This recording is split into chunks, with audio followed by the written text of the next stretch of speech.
Let's embrace innovative volunteerism. The discussion topic today is on Africa's food security. We're going to discuss why Africa's food security is more than production alone. We hear the word increasing production. But whenever I think of food security in Africa, one insightful African proverb comes to mind. There is honey but no bees. This self-explanatory proverb implies that the solutions to achieving Africa's food security are like unprotected honey. They are accessible and not exotic. But just as we know, he who doesn't find his way back from the forest gets lost within it. If we fail to apply ourselves towards unlocking these solutions regardless of how accessible they are, they will keep eluding us. What do I mean by this? Today is an auspicious day, the World Environment Day 2021, with theme Ecosystem Restoration for Sustainable Livelihoods. This theme is one that is very critical for food security anywhere on the globe. Ecosystem goods and services such as water, healthy soils, pollinators, among others, underpin food production. For example, in Africa, enhanced supply of pollinators have been shown to increase yields by up to 180% and incomes by $168 per farmer per season. I am bringing this up because of this, to emphasize one critical yet often overlooked aspect of Africa's food security, which is that achieving food security in Africa requires us to go beyond the traditional narrative of increasing food production alone. What is required more urgently can be categorized into two aspects. The first is eliminating the inefficiencies along the entire agro-value chain, both on-farm and off-farm value chain. And these inefficiencies are threefold: post-harvest losses, losses in potential food arising from ecological degradation, and losses in potential food arising from climate change effects. The second aspect is unlocking socio-economic opportunities out of the process of eliminating these inefficiencies. Agriculture in the African continent goes beyond being a source of food. It is the most inclusive sector that provides livelihood for over 60% of the entire population and contributes over 40% of the GDP in most African countries. And this is looking at the farm level production alone. If we inject value addition, the forward and backward linkages between agriculture and other sectors, coupled with a continental market currently valued at 150 billion per year, which will continue to grow as the Africa Continental Free Trade enhances regional integration and unlock additional jobs and income opportunities in several other sectors.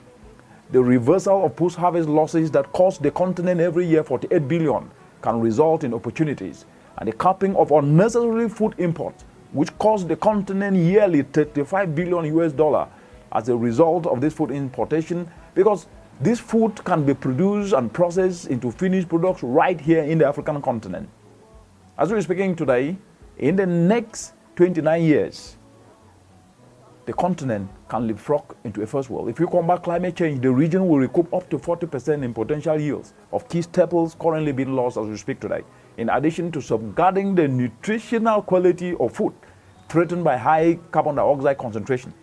If we combat ecological degradation, the region will recoup up to $65 billion for a region that needs to create no less than 12 million jobs each year, especially for a growing youthful population, ensuring food security for up to 257 million people who go to bed hungry. And tapping into these youth boys can be able to drive transformational development.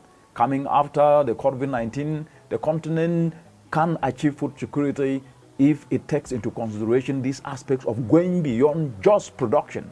And to be able to do this, there are 4 points that need to be focused on. The first is we must prioritize climate action solutions of ecosystems-based adaptation and clean energy as complementary to implement the regulatory frameworks as well as the many policies that the continent have got today. The challenge of policy in the continent has always been on implementation. Nature-based solutions and clean energy invested in complementarity offers a practical way out. For example, nature-based techniques of minimum tillage and mulching have enabled farmers to maximize yields on a 1/2 acre and increasing yields up to 300%, with additional benefits of reduced labor and increased soil fertility. In the Sahel, use of Zai, a native, cheap and accessible EBA technology, widely used to enhance soil structure, water retention capacity and organic content, has increased yields by up to 500% with minimal fertilizer use, hence reducing fertilizer-related emissions and costs. Scientifically, Studies indicate that using nature-based approaches enhances yields up to 128% under the changing climate, but also results in more nutritive food with more immune-boosting compounds that conventionally produce food. Combining, therefore, clean energy solutions, simple solar dryers, with nature-produced food can be able to become magical and transform so many. Decentralization of these simple solar dryers to farmers in local markets to enable them to dehydrate and preserve the harvest that remains unsold at the end of the day and sell them when demand peaks has proven to cut post-harvest losses and increase earnings up to 30 times. The scalability of this approach is multiplied when we consider that in the continent as we speak today, losses of $48 billion worth of annual post-harvest losses that Africa is experiencing can actually be cut by applying just these simple solutions. This is not magic. This is reality, and it's already happening across the continent today. And that takes me to the second point, which is we must ensure that we tap into the biggest constituency in the continent. We must drive investments through the informal sector and their structures. As we speak, over 80% of work in Africa is in the informal sector, which is also where young people go to find work. These are the leading operational actors that the region needs to leverage on to take up solutions and implement them in a way that unlocks practical benefits for the continent. The logic of complementing nature-based solutions of EBA with clean energy needs to be driven through the informal sector and to ensure uptake in a low-risk yet enterprising way. The structure of communal cooperative needs to be leveraged as the entry point, as these are up to what 90% of Africa's informal sector use for saving and investing. That takes me to the third point. Our youth are Africa's sovereign capital and ignore them at our own peril. Africa has a growing youthful population that needs jobs. Africa needs to create no less than 12 million jobs each and every year. Some of these young people can be unlocked. Some of these jobs for these young people can be unlocked by structurally guiding and inspiring the willing among these young people to improve, to refine, to adapt their skills, in turning their passions into profit in an enterprising way that delivers climate action solutions to turn the agro-value chain challenges into opportunities.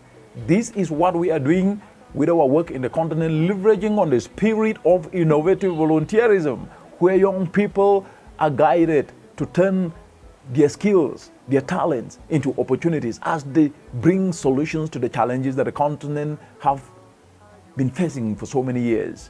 Youth, regardless of their areas and levels of training, have been guided. They are developing solar dryers and decentralizing them to farmers. And this approach is resulting in a reduction of post-harvest losses, leading to a 100% increase in incomes. The popularity of this approach, of these solutions, now reaching thousands of farmers across the entire African continent, is only projected to grow. These youth are Africa's sovereign capital. They are solutions providers, and if we miss to tap into them, we might not be able to address the issues of food insecurity challenges in the continent. And that takes me to the last point. Policy is the biggest driver of change. Hate it or like it, policy is the biggest driver of change, but we need what is called policy coherence. The data from the actions of grand actors that integrate EBA and clean energy to enhance agro productivity needs to be what informs enabling policy incentives across different ministries, be it tax incentives for enterprises engaged in this action, be it educational policy to develop appropriate manpower for the areas of tapping into the agro-value chain. We must seize the opportunity, because we must remember that one fundamental aspect of achieving food security in Africa goes beyond the classical increasing production narrative. It is more about converting inefficiencies in this sector into income and enterprise opportunities for many. That's the way we can drive transformational food-secured Africa under the changing climate. Anything less might make the vision far-fetched. Thank you. The time for blame game is over. Yeah. Let's use our talent to work. Yeah. Selflessly diversity solutions that will touch many lives, and let us do so. Remembering the words of the scripture in the parable